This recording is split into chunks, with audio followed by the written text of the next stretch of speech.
بسم اللہ الرحمن الرحیم۔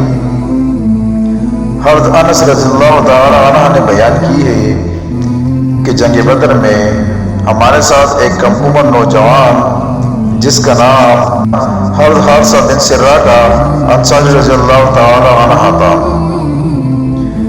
جو پانی پینے کے عوض سے گیا تو ایک نامعلوم تیر نے آ کے اس کو شہید کر دیا۔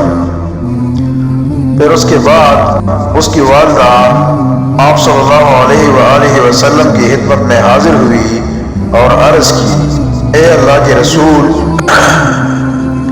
آپ کو معلوم ہے کہ مجھے حارثہ سے کتنا پیار تھا، اگر وہ اب جنت میں ہے تو میں اس پر صبر کروں گی اور اللہ تعالیٰ سے ثواب کی امید رکھوں گی، اور اگر کہیں دوسری جگہ ہے تو آپ دیکھ رہے ہیں کہ میں کس سال میں ہوں۔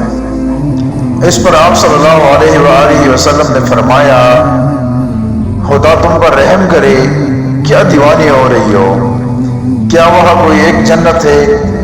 ادھر بہت سی جنتیں ہیں اور تمہارا بیٹا جنت الفردوس میں ہے۔ سبحان اللہ۔